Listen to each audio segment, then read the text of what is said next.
comes when you do not have resources to fulfill everybody's want. These scarce resources are to be employed so that we may obtain maximum satisfaction. We may obtain maximum satisfaction. This is the ultimate goal of every individual in economics, to have maximum satisfaction. Not only maximum satisfaction, we have to obtain maximum satisfaction with economic welfare. Economic welfare. So, dear students, in order to understand the root or the cause of this economic problem, I'll talk in words of Oscar Lange, was a great economist. He expresses the same idea when he defines economics as a science of administration of scarce resources in a human society. So that means economics is being defined as a tool to look into the problem of choice. See, this problem of choice can only be understood if we look deep into the definition we have been talking about.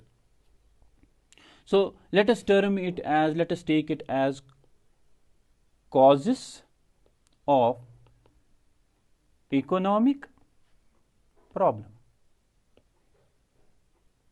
What are the economic problems?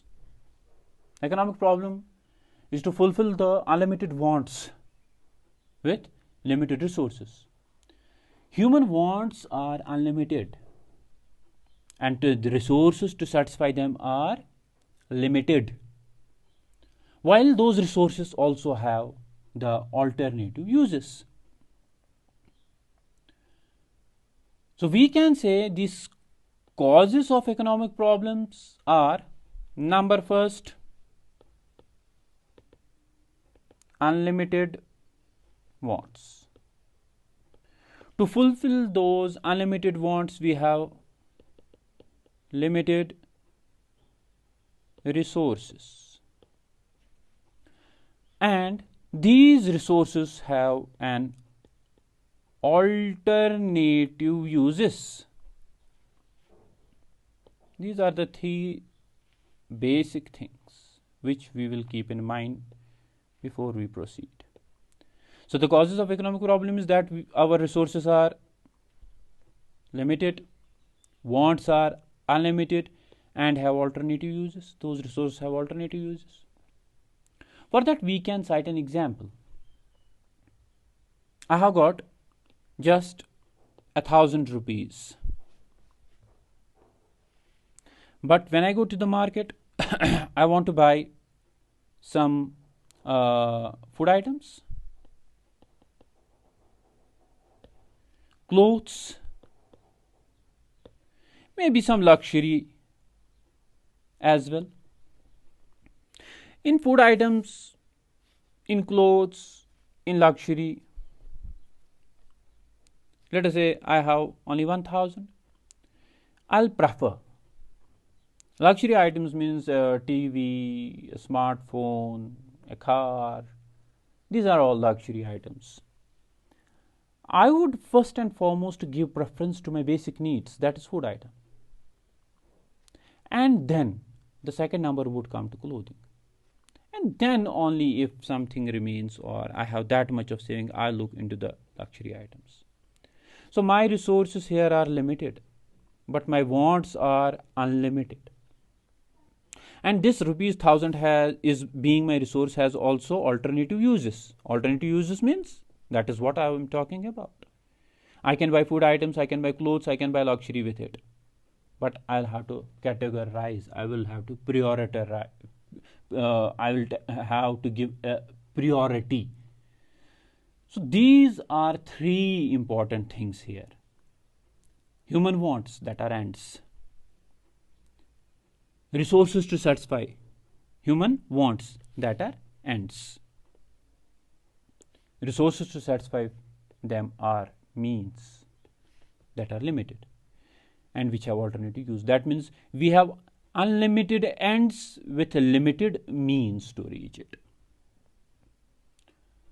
So in economics, when we talk of the economic problem,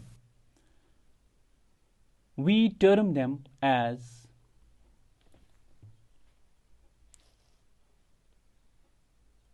central problems of an economy. So we have got a lot of problems in an economy, but it is not possible for us here to talk of each and everything. What we do, we club them together. So this all gives rise to the central, which is also called as basic. Which is also called as basic. Central or basic problems of an economy. Dear students, compulsion of making choice by all economies is called central problem of an economy. So if we define it, it is defined as compulsion of making. We have a compulsion of making choice. So this compulsion of making choice by all economies is known as the central problem of an economy. So if we would term all these very things together, it would be something we have been talking about allocation of resources. Because resources have alternative uses, we can use them to produce one thing or the other thing. A nation has got particular or limited resources. That resources are to be used looking into the demand or the basic necessity sort of thing. So these all things are clubbed under three heads. Important three heads which are going to be answered technically, theoretically, in every way. The first and the foremost will be what to produce.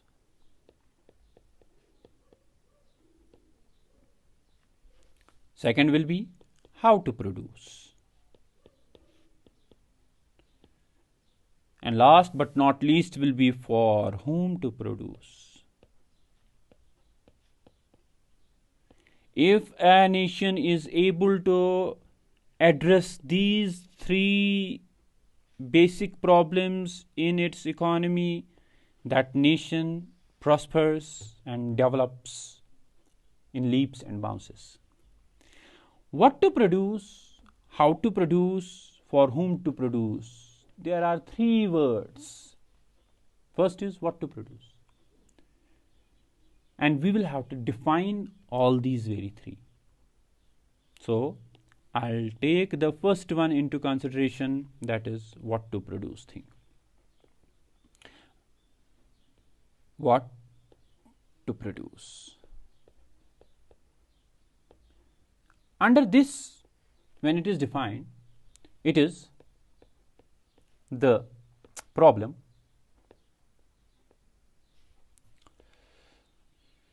of choosing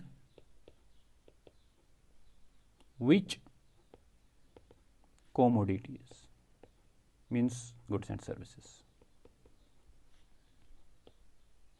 should be produced.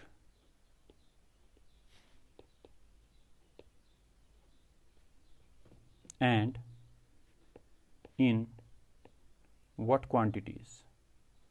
I'll make an example for you people that will just explain each and every word of this definition. So under what to produce, we will discuss about the problem of choosing, that which type of commodity is to be produced in an economy and how much of it is to be produced. food or cloth, much food or much clothes, or vice versa, wheat or sugar cane, much wheat or much sugar cane, and vice versa, tanks or wheat, how many tanks for the battle, and how much wheat for feeding the people of the nation.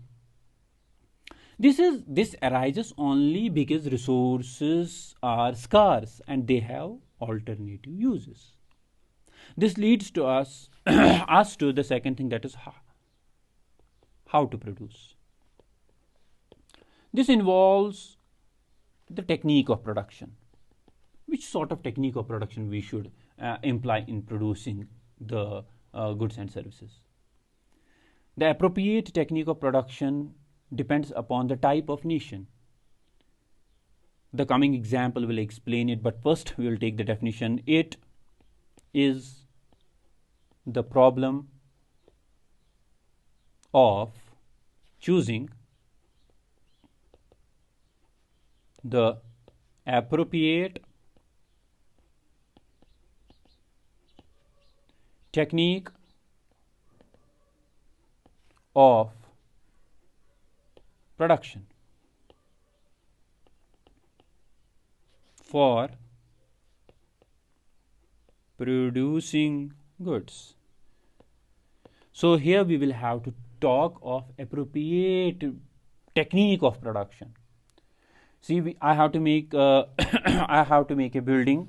I can use more of machines and less of laborers, and I can alternatively use more of laborers and less of machines.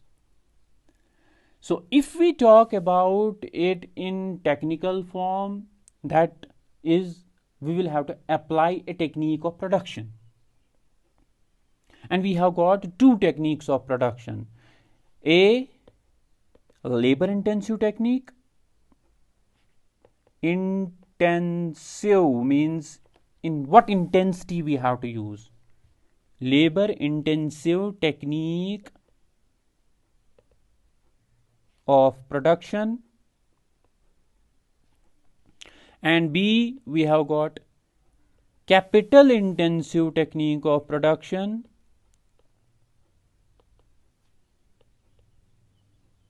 A nation will have to decide about this part also, whether a nation has to use the labor intensive technique of production or the capital intensive technique of production.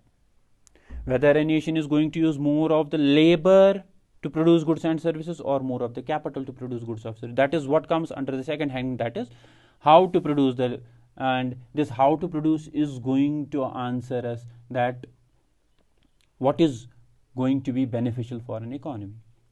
Number third and the last one is for whom to produce. I'll club all these very things together just in an example. You do not worry about anything.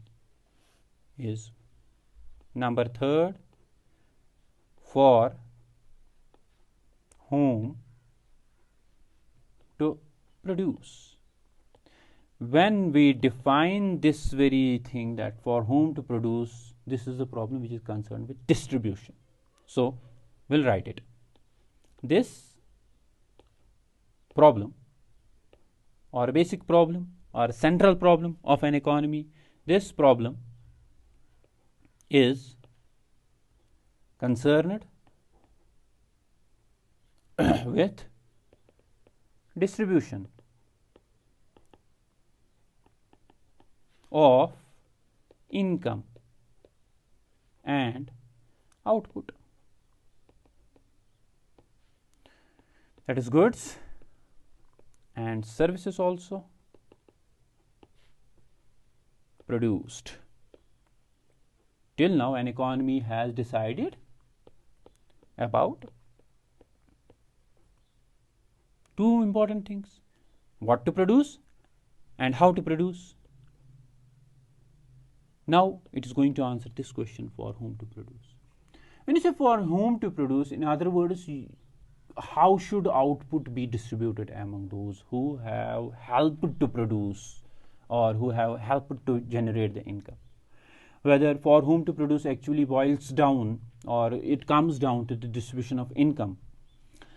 Whole the nation generates an income that is called as national income. That is called as national income. This national income belongs to each and every person in an economy. So it is to be distributed among all the individuals or the participants of the economy. So the income earned by all these very individuals in this very particular economy would be termed as national income. National income. So this national income is now in turn to be distributed among all the individuals of the economy, or in the states of the economy. See, these are the different states of the economy. It is to be made, the government has to make it sure that equitable distribution of resources takes place. That is what is going to answer when we talk about for whom to produce. So dear students, in order to answer this all very thing, we have the next part of our chapter, which is technical sort of thing where we are going to use the graphics and all.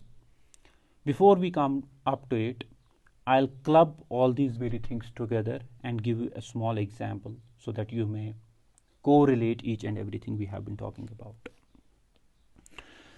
I'll categorize the nations into two types of nations only.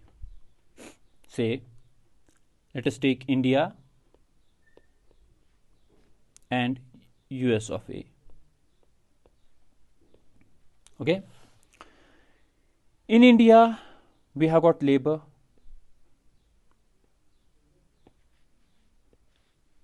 In USA, they do have got labor. India has got some capital. US also has got some capital. So both the two nations have got both the two things. Understand it what I am talking about.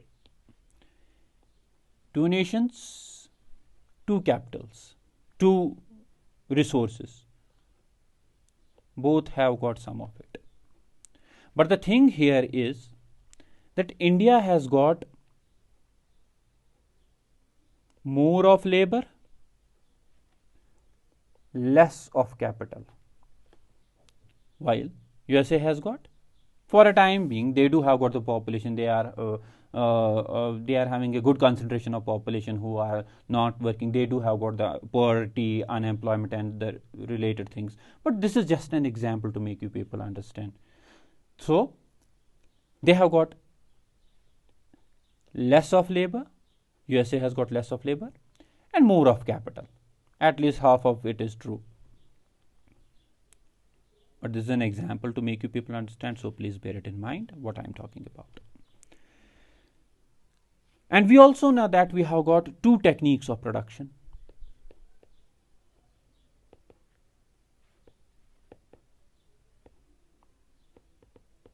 A, labor intensive technique. Labor intensive technique of production, and B, capital intensive technique of production. Technique of production. So when we say labor intensive technique of production, that simply indicates that more of labor will be used in this type of technique of production. And when we say capital intensive technique of production, we simply mean that more of capital will be used in this type of production. Both would reach to the same conclusion. Let us say both would produce 10,000 units of good X. Both are going to produce 10,000 units of a particular commodity or good X. But India, they have got more of labor and less of capital. So for them, it is obvious now, it is important that they would adopt a technique of production, a type of technique of production, that is labor intensive technique of production. while in USA they have got less of capital, while they have got abundance or more of capital, less of labor and more of capital. So it is obvious from the discussion that they would adopt B, that is capital intensive technique of production. As I have been saying time and again, capital is written as CAP while it is indicated with symbolically with K, that is capital intensive technique of production. So that is how they would reach to the goal, and they would be able to answer the basic 3 problems, questions of an economy. What were those? What to produce, how to produce, that is technique of production, what to produce and how much to produce. Okay, how to produce and which technique of production to be employed, and for whom to produce. For whom to produce would be now the question where they will be able to answer whether they have to produce luxury items more and basic items less, or basic items more and luxury items less, or vice versa. This all will be answered in the next part of the lecture, where we would talk about the possibilities of production. See, we are talking here about production and we are looking into possibilities. That is what we are going to talk about in the next segment, that is production possibilities. So how these production possibilities help us in answering the basic questions of an economy, what, how and for whom to produce, will be the next segment of the lecture.